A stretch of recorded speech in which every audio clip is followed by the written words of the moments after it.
Hi guys, my name is Christine and I'm a dating, relationship and personal development coach. And today I'm talking about attract women with minimal effort. And basically this is the guide to the laziness, the lazy way to get laid, basically, right?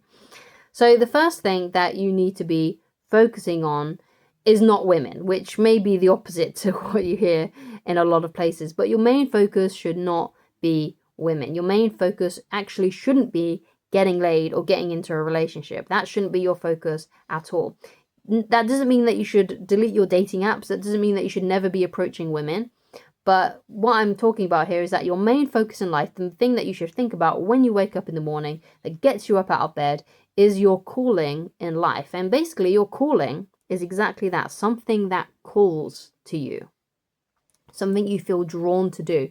And it's all about finding basically a purpose in your life that creates passion and enthusiasm in you and a lust for life and gets you out of bed and makes you want to, start the day and create something amazing. Okay, so that's going to be different for everybody. So for example, someone may be watching and the thing that excites them the most is becoming a personal trainer. Another person might be thinking, well, I would really love to become an author, and maybe that's their main calling in life. So it's gonna be always tailored to the individual, and I can't really help you too much with that because you should probably already have an instinctive knowing of what that is, and you probably already do know what that is. The only advice that I can give on finding a calling in life is be curious about what you're curious about, right? So if you have a natural curiosity for art, then that's probably something to do with your calling. If you've always wanted to try out gardening, then perhaps that's got something to do with your calling. So just become very curious. Another thing, especially if you're young, try out different jobs, try out different careers. Don't feel like you have to stick to one job for your whole life, because that's a bit of an outdated system these days. For people from my parents' time, for example, people who were born in the 50s and 60s, it was very common for one person to just have one job and stick to that same job throughout their whole life. Whereas nowadays, it's very easy to just switch jobs, to switch careers, and to also upgrade your skills as well. It's very easy to upgrade your skills these days as well. You can get online courses, and there's just many different avenues, many different careers out there that can get you better paying jobs. And so what I would suggest that you do is, if you're, like I said, if you're young, then please go and job hop for a while, and figure out what it is that you like. And in the midst of that, you might find your calling. You might actually start working at a business and think, what I really love. Yeah, maybe I don't want to. I like work. I like the work here. I like the business. But what I really like to do is create a business like this myself. Become a CEO of a business like this. Because there may be some aspects of it that you really like and you find fascinating, and there may be other bits that you don't like. So you're like, well, actually, what I would really like to do is I'd like to be in more of a position of power in this situation, become the CEO of a company just like this, and then that becomes something that you're really excited about, and it gets you up in the morning and it makes you want to research and it makes you want to take action. So, but like I said, it all depends on the person. It all depends on who you are. But it's the most important thing. It's the most important thing in your life should be your calling, not getting laid and finding women, because those things are actually a byproduct of you living a happy life that you enjoy, right? And one of the main things about that is having a career that you love, right? If you enjoy your career, then you're all set basically, because you're automatically going to feel really happy because you're doing something that you enjoy every single day. So you want to find something that you enjoy every single day. Now, of course, that may not be an option for everybody, because some people may be stuck in their jobs for whatever reason. But you could create a side hustle that fills you with passion. And if you're already thinking, well, I don't want to do that because I'm already spending most of my time at work and I'm tired at the end of the day. If you're tired at the end of the day from work or before you go to work, then what I'd say is that what you're doing, you're thinking about the side hustle in the wrong way. Because even if you're tired, if you've got a side hustle that you're truly, truly passionate about, you won't care if you lose like an hour's sleep because you had to wake up early to work on it, or you have to go to bed an hour later. Okay, so what I would suggest that you do then is you need to find something that you're really, really passionate about. Because if you're really passionate about it should be consuming all of your head all the time, basically, right? And you should always be thinking about it and wanting to, and being, like I said, a calling. It's a calling. You should be called to do it. You know, when you're at work, you should be thinking about, I can't wait to get home so I can work on my business, or whatever it is that's your side hustle. So even if it doesn't even have to be a side hustle either.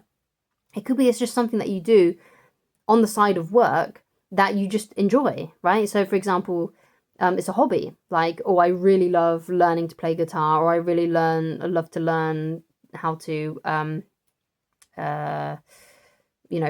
write poems or something. Just a little hobby, but it's something that you're called to do, and it's just part of something. It's just part of who you are, and it's something that you just feel drawn to do. And it's all about just having that, because when you've got something that has you have that level of passion for, you're automatically happier as a result, because you've got something in your life that is a constant, and it's also a comfort, and it just fills you with such inspiration and passion that it makes you enjoy the day, okay, and enjoy your life. So if you've got that, then you're going to come across more happier, more relaxed, more at peace with your life. You're going to be more intended to smile, and smiling always makes someone look more attractive, and therefore you'll be able to attract women as a byproduct of that, okay? So the second part of this video is when you are actually meeting women out and you're going on dates, how can you be lazy with that too, and become and attract women with minimal effort when you're actually out on a date with them, right? How can you make a woman more attracted to you and more interested in you? So this is all about basically just following the principles in how to win friends and influence people. You got to say less and ask more, okay? You got to become more interested in the other person and getting them to open up and to talk about themselves. And you just sit back and listen and ask minimal questions and just get them to talk, get them to open up, get them to speak, okay?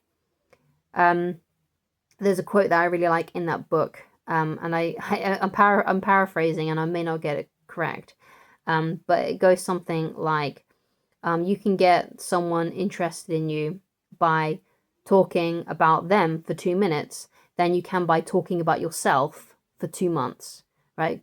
As human beings, we're generally self-interested, and we love it when people are asking us questions about our lives, about our careers, and we get to open up and talk about ourselves.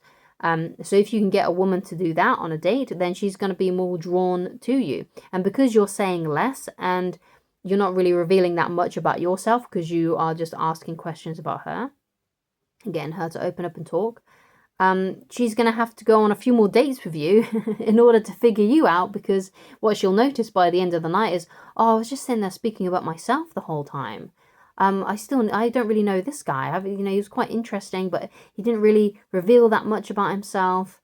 I can't wait to go on another date with him. And she'll be feeling good about the date because she got to talk about herself. And again, like I said, people like to talk about themselves. It makes people feel good when they get to talk about themselves and they get the opportunity to do so. Okay, I don't know if you've noticed with people that are more mature, more old, they can talk for hours. And it's usually because they've got to a point where a lot of their loved ones are gone, have passed away, and they don't get the opportunity to talk. So when they finally get someone who will talk, who will listen to them, they could talk for hours, right? And it's all because they haven't had anyone to speak to. But also that's also applies to people who are younger and women that you may be dating. Yes, she may talk a lot more because she's got more people in her life. The people haven't died out yet because she's not old. But it's still one of the things that people really, really love to do, and people love to say, and they just love to talk about themselves. So become extremely fascinated by the women that you date, and develop a healthy curiosity for them, and want to know about their lives, want to know about their interests, want to know about the things that they love. And you'll know that a woman is really passionate about what she's talking about if she really likes what she's talking about, because she'll light up, and like I said, she'll be passionate about it. She'll start to speak with more passion. She'll start to speak more fast. She'll get excited, okay? And that's how you know you found a winning topic to talk about, because it's something that she's really into and she's really interested in. So I highly recommend you get the book How to Win Friends and Influence People. That will really help with that. And that's basically how you can attract more women with minimal effort.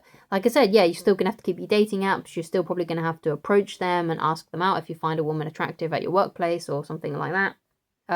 You could be really lazy and just wait for women to come to you, which is still a good strategy.